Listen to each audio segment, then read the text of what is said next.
हो गया भाई? चलो सवाल बताता हूँ मैं तुम्हें। देखो अब ये सवाल है, ये नंबर सिस्टम में ही आ जाएगा। अरे बात नहीं, जो तुम्हारा पेपर है नंबर सिस्टम, जो लेखपाल का जो सिलेबस आया है, पटवारी का जो सिलेबस है, उसमें चैप्टर का नाम है नंबर सिस्टम। और उस नंबर सिस्टम में एल्जेब्रिक क्वेश्चन नहीं आएंगे। एल्जेब्रिक का मतलब नंबर से नहीं आएंगे। एल्जेब्रिक का मतलब है एक्स वाई जेड की फॉर्म में ज़्यादातर सवाल आएंगे, मिलेंगे आपको एक्स वाई जेड की फॉर्म में मिलेंगे सवाल। बात है समझ में? तो आपको थोड़ा अवेयर रहना है। इधर बैठ जाओ। आपको थोड़ा अवेयर रहना है और ध्यान रखना है इस चीज़ का, ठीक है ना? Is that clear? तो हमें थोड़ा सा इन पर समीकरणों पे इन क्वेश्चन ध्यान देना। वैसे मैं आपको बताऊं, ये जो सवाल है ये गुणनखंड में भी आता है। गुणनखंड एक चैप्टर होता है अलजेब्रा के अंदर, पढ़ाया जाएगा आपको, पढ़ाया भी जाता है, पहले पढ़ाया है। गुणनखंड में आता है। इस कंडीशन में क्या होगा, जब भी आपको किसी भी ये पद से भाग देना होगा, क्या भाग दिया जाए, तो शेष अगर पूछे, ध्यान रखो इसको आप 0 के बराबर मान लो। x माइनस 3 बराबर क्या हो जाएगा? 0 हो जाएगा। कोई दिक्कत नहीं है। अब x बराबर क्या हो जाएगा? अब x की वैल्यू इसमें पुट कर दो समीकरण में। तो 3 की पावर 5 माइनस 9 गुणा 3 की पावर 2 प्लस 12 गुणा 3 माइनस 14। इतना काम तो कर लोगे भाई? 3 पुट यहाँ कर दोगे वैल्यू, तो 3 की पावर 5 हो गया। 3 की पावर 5 कितना होता है पता ही ना? ये 243। ये 243 होता है।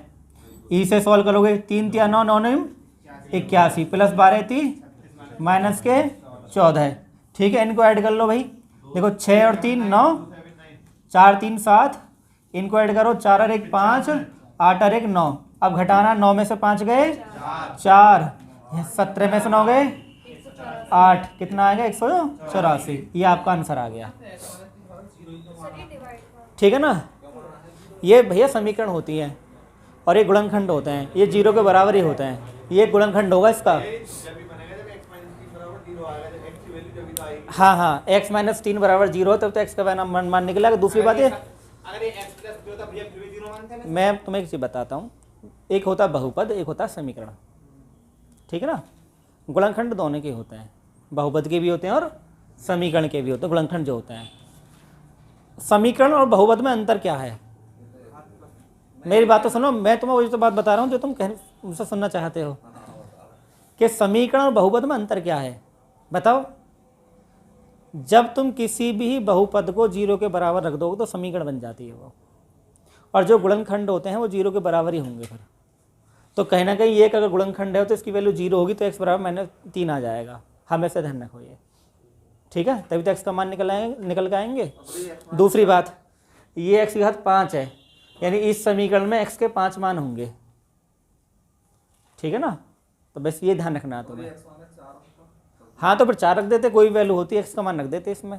अगर ये पूरा 0 आ जाए, अगर ये पूरा 0 आ जाए, ये वैल्यू यहाँ पे 0 आ जाए, तो इसका मतलब ये हो कि x माइनस 3 इसका गुणनखंड है। x माइनस 3 क्या है? इसका एक गुणनखंड है। अगर 0 ना आए तो फिर हम भागी दे रहे हैं खाली। ठीक?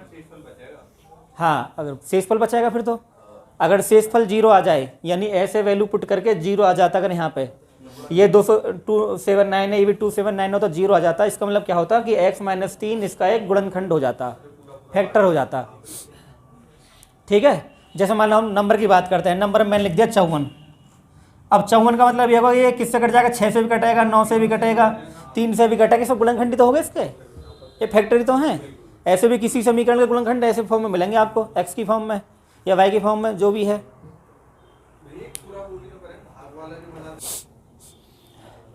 ठीक है जी?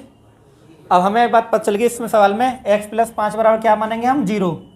जब x प्लस 5 बराबर 0 मानेंगे तो x बराबर क्या हो जाएगा? माइनस के 5। ये वैल्यू हम इस समीकरण पुट कर देंगे, तो माइनस 5 की पावर 5 माइनस के 5 है, और माइनस के 5 का स्क्वायर प्लस के 125। ठीक जी?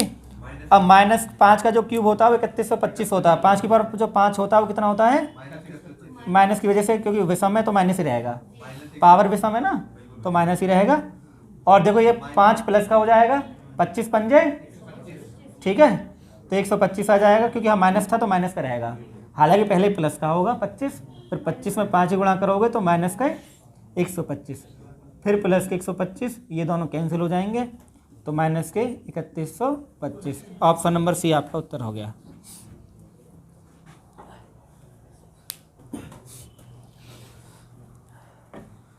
देखो भाई, अब आपको पता है कि आपको जो अगर इसमें भाग देना है तो शेषफल क्या बचेगा, उसका तरीका आप जान चुके हैं कि भाई 3x + 2 बराबर क्या मानेंगे आप, 3x + 2 बराबर 0, तो 3x बराबर -2 और x बराबर हो जाएगा -2/3। ये वैल्यू आप इस समीकरण में पुट कर देंगे, और जब वैल्यू पुट करेंगे तो गुणा साथ ही साथ भी कर सकते हैं, ऐसी कोई दिक्कत नहीं, गुणा साथ साथ नहीं करनी है आपको, गुणा करनी नहीं आती। जैसे मान लो 3 रखा हुआ शुरू में, अब ये 3 है, 3 गुणा -2/3 की पावर 4 है। आप चाहे तो डायरेक्ट यहीं गुणा कर सकते थे, पर चलो एक स्टेप बढ़ जान दो तुम्हारी खुशी के लिए, ये भी सही।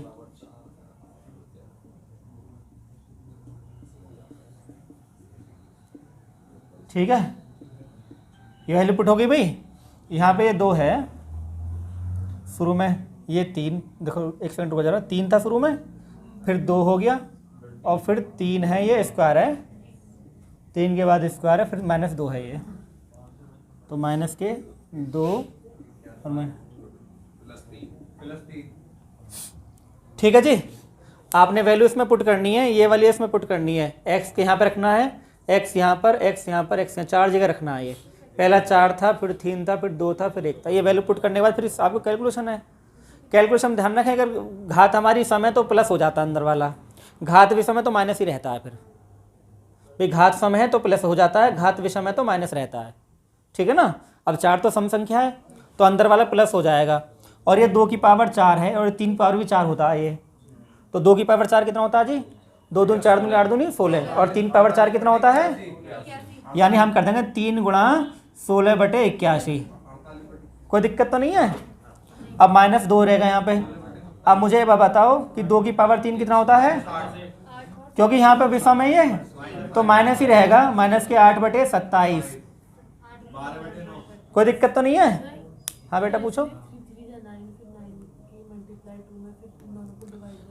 3 की 4 बार गुणा करनी है, ये 3 की पावर 4 है ना, तो 3 की 4 बार गुणा करोगे तो क्या से आएगा। हाँ काटेंगे, अभी मैं खाली एक स्टेप कर रहा हूँ, बिल्कुल काट देंगे, कोई दिक्कत नहीं है।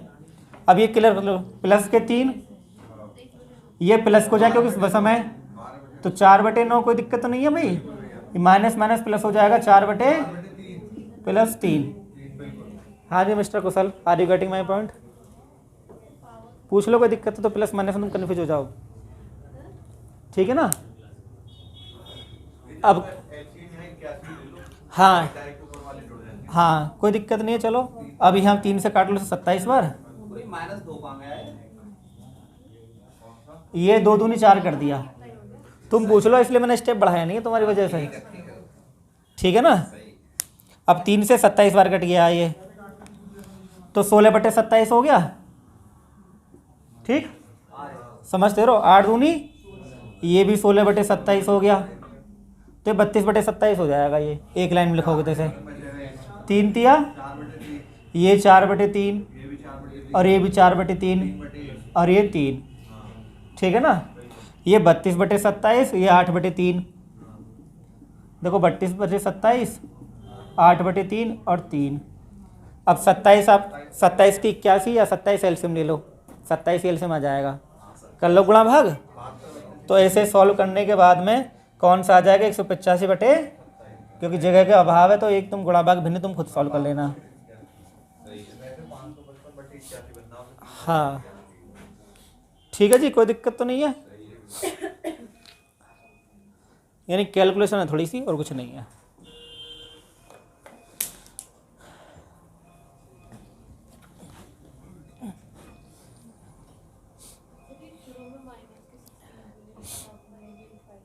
बेटा ये 2 की पावर 4 16 होता है,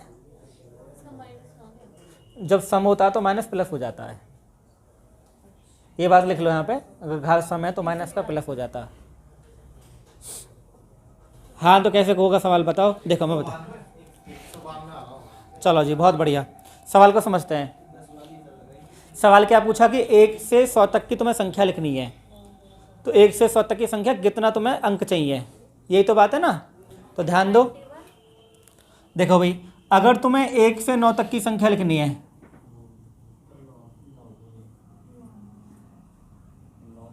ये संख्या है 9, लेकिन अंक भी 9 ही है, क्योंकि हर संख्या में एक ही तो अंक है। एक में अंक कितना है? 1। देखो संख्या और अंक में अंतर होता है ना। 0 क्या है इसमें नहीं आता है, हमें 1 से लेने स्टार्ट करना है ना, 1 से स्टार्ट करना है ना, 0 से नहीं करना हम, तो 1 से हम 9 तक लिखेंगे खाली। ठीक, तो यहाँ पे कितने अंक चाहिए भाई? 9 अंक। अगर आप 10 से लिखोगे, 10 से 90 तक, 99 तक, सॉरी 10 से 99 तक, तो आपको पता है 10 एक संख्या है, लेकिन अंक कितने हैं इसमें? 2। 10 के बाद 11 आती है, 11 भी एक संख्या है, पर 11 में अंक कितने हैं? 2। यानी ये जितनी संख्या सब 2 अंकों की है। और ये टोटल कितनी संख्या है यहाँ से 10 से 99 तक? 90 संख्याएं हैं। हाँ वैसे भी पता चलता है, लेकिन ठीक है 90 संख्या है टोटल, ये कोई दिक्कत तो नहीं है। 90 संख्या है और एक संख्या में 2 अंक होते हैं, तो 180 अंक आ गए। ठीक है, यहाँ तक कोई दिक्कत नहीं है। यानी हमें पता चल गई कि 10 से 99 तक 90 संख्या हैं और हर संख्या में 2 अंक होते हैं, तो 180 अंक आ गए। उसके बाद हमें पता चल गई 1 से 99 तक हो गई हैं। अब खाली एक संख्या बची है 100, 100वीं संख्या। अब इस संख्या में कितने अंक हैं? 3 अंक हैं। 100वीं संख्या में कितने अंक हैं? 3 अंक। तो कुल अंकों को हम जोड़ देंगे।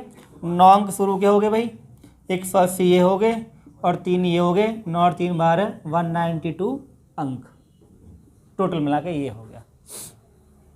ठीक है, चलो भाई सवाल को करते हैं।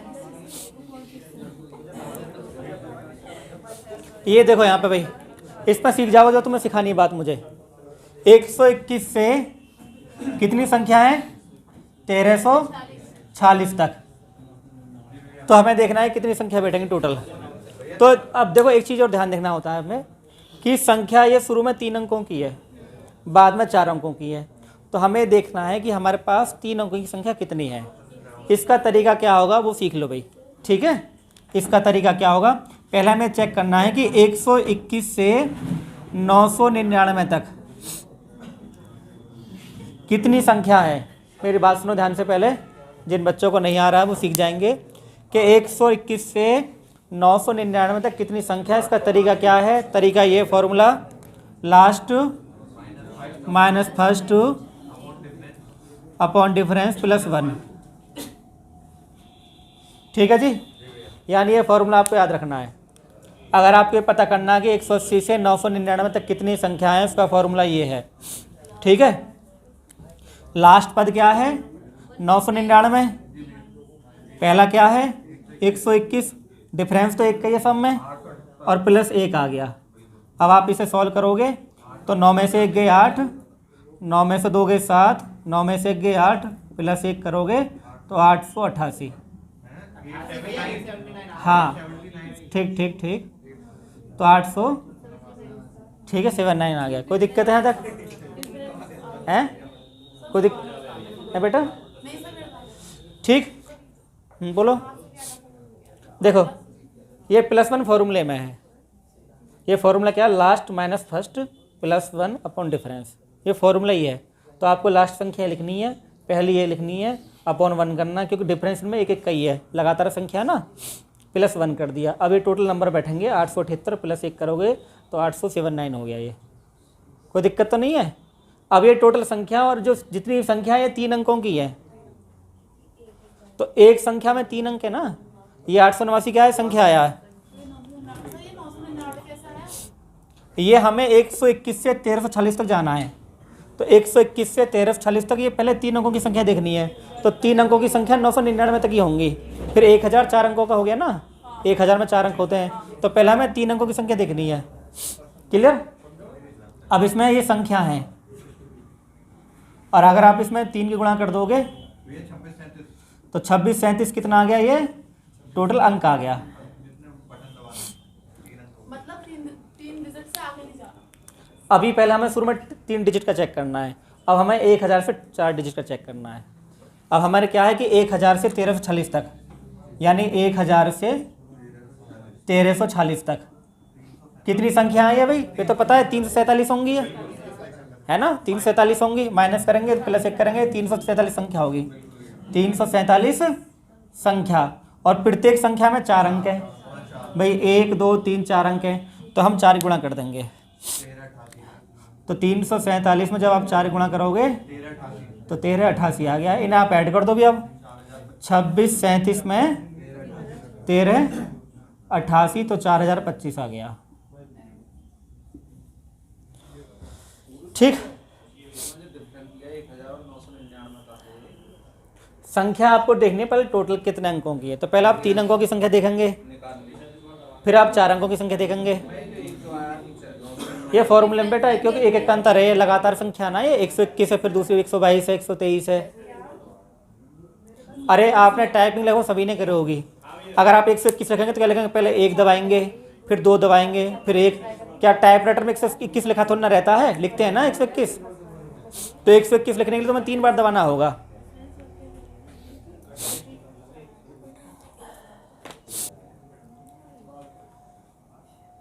देखो इसमें लिखा हुआ है ना कि हमें 50 से कम क्या है, 50 से कम संख्या देखनी है, 2 अंकों की है, 2 अंकों की भी 50 से कम है वही। तो 2 अंकों की शुरू कहाँ से होती है, 10 से शुरू होती है। तो 10 से 50 तक के बीच देखना है खाली, ठीक है। और 4 से भाग देना, 1 शेष आए। तो आपको पता है पहली संख्या कौन सी होगी, 4 से भाग देंगे भाई, 4 का पहाड़े पढ़ लो, 4 दूनी 8, वो तो 1 अंक की है, 4 तिया 12, कट जाएगी 12, जब 1 जोड़ देंगे तो 1 शेष बच जाएगा। यानी 13 संख्या वो है जब 4 का भाग दोगे और 1 शेष बचेगा, तो 4 तिया 12, 1 शेष बचेगा, तो 13 संख्या वो हो गई। अब ऐसी आपको आखिरी संख्या देखनी है जो कटने वाली है 4 से। तो 50 तो कटे ना 4 से, 48 कट जाएगी, 48 में 1 जोड़ दो 49, 49 तो 1 शेष बच जाएगा ना, क्योंकि हमें शेष 1 बचाना है। तो लास्ट की संख्या होगी 49, क्योंकि 50 से कम ही देखना है, इसलिए आगे जाना नहीं है हमें। तो पहली संख्या 13 होगी, दूसरी संख्या होगी 1 जोड़ेंगे 17 हो जाएगी भाई, 17 होगी ना। इस तरह संख्या होंगी, हमें चेक करना है संख्या कितनी टोटल।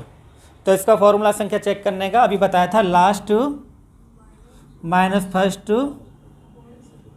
अपॉन डिफरेंस प्लस 1, ठीक है। अब भैया लास्ट संख्या क्या है, 49, पहली क्या है 13, डिफरेंस कितना आने के बीच में 4 का, इसे डी बोलेंगे, प्लस 1। 9 में से 3 गए 6, 4 में से 1 गए 3, तो संख्या कितनी आ गई टोटल भाई, यानी 10 संख्या हो गई है। हालांकि आपको लग रहा है आप गिन भी सकते हैं भाई, गिनने में कितनी देर लग रही है, लेकिन ये नंबर बड़ा भी हो सकता था, ये तो दिक्कत आ जाती है, आपको फॉर्मूला ही काम देगा। तो ये फॉर्मूला बड़ा काम का है। आजकल समांतर श्रेणी बहुत आती है पेपरों में, कुछ देखो समांतर गुणोत्तर APG PHP ज़्यादा आती है पेपरों में, SI में भी आ रही है और पहले भी यूपी पुलिस कांस्टेबल में भी आ चुकी है। तो उसमें ये भी चीज़ काम करी जो आप सीख रहे हो, APGP में ही काम करता है, ठीक है। उसके बाद भाई अगर हम बात करते हैं पदों के योग की, पदों का योग, कि भाई इनका योग क्या है। तो योग के 2 फॉर्मूले हैं भाई, एक तो ये है जो स्टैंडर्ड फॉर्मूला वो होता है औसत गुणा संख्या, औसत गुणा संख्या। अगर तुम्हें ये याद है तुम्हें कुछ भी याद करने की जरूरत ना है। रही बात है जी औसत कैसे लिखा रहे हैं, तो पहला और आखिरी बटे 2 कर दो, यानी योग आ जाएगा फर्स्ट, जो औसत है इसका formula first plus last upon 2 गुणा संख्या। तो यहाँ पे तुम औसत भी जान पा रहे हो, औसत क्या होता है, औसत होता है फर्स्ट प्लस लास्ट अपॉन 2। कोई दिक्कत तो नहीं है। तो यानी पहली संख्या कौन सी है 13, लास्ट कौन सी है 49, 2 का भाग करना है, तो 13 प्लस 49 बटे 2 गुणा 10। अब जोड़ो 9 और 3 12 का 2, 62 बटे 2 गुणा 10, 2 से 31 बार काट लो और ये 310 आपका आंसर आ गया। कोई दिक्कत तो नहीं यहाँ तक। वैसे भी कोई फॉर्मूला तभी लगता है जब अंतर समान होता है। हमें 7 से भाग देना है और 3 शेष बचाना है, और संख्या भी कितनी लेनी है 2 अंकों की। तो 2 अंकों की सबसे छोटी संख्या क्या होगी 10 होगी। 10 को तुम 7 से भाग दो 3 शेष बचेगा, ठीक है ना भाई। भाई सबसे छोटी संख्या 10 होगी, 10 को तुम 7 से भाग दो 3 शेष बचेगा। 10 के बाद कौन सी आएगी भाई, 10 के बाद कौन 17 आएगी, है ना। 17 को 7 से भाग दो तो 3 शेष बचेगा, 7 दूनी 14, 7 7 के अंतर से आएंगी ना, 7 से भाग देना तो 7 के अंतर से आएंगी। ठीक, बात क्लियर होगा। उसके बाद हमें लास्ट की संख्या देखनी है। तो लास्ट की संख्या जो 7 से कटती है वो 98 होती है, लेकिन 98 में कट जाएगी, 98 में तो कट जाएगी 7 से। अगर 3 जोड़ देंगे संख्या 3 अंकों की हो जाएगी, फिर 101 हो जाएगा ना। तो इससे पहली 7 से संख्या जो उनसे कटती है वो 91 कटती है। भाई 91 कटती है ना 7 से, 91 7 से कट जाएगी। तो 91 में तुम 3 जोड़ दो 94, तो शेष 3 बच जाएगा। तो अंतिम संख्या 94 हो जाएगी। भाई 7 से कटने वाली संख्या ले लो, 91 है तो 3 जोड़ो 94 आएगा। 98 भी है 7 से कटती है, लेकिन जैसे तुम 3 जोड़ोगे वो 3 अंकों की हो जाएगी। आपसे पूछा है 2 अंकों की, यहाँ पे लिखा हुआ है कितनी है, 2 अंकों की, शुरू में लिखा हुआ 2 अंकों की। तो इसलिए 98 + 3 नहीं करेंगे, तो 91 + 3 करेंगे। ठीक, तो लास्ट संख्या 94 होगी। अब ये टोटल संख्या कितनी है भाई, तो घटा लेंगे फटाफट से। 13 है ये, फॉर्मूला लगा देंगे 94 - के 10 / 7 + के 1। तो यहाँ 84/7 + के 1, 7 से 12 बार 12 रेग 13 संख्या टोटल है। योग निकालना, योग का फॉर्मूला अभी पढ़ा है, डायरेक्ट में लिख रहा हूँ। योग बराबर पहली संख्या कौन सी है 10, लास्ट की कौन सी है 94/2 × 13। ठीक है, ये जो आएगा 104/2 × 13, तो 2 से कट गया 52 बार, तो 676 आपका आंसर आ गया। ठीक, पहला जैसा सवाल ही है।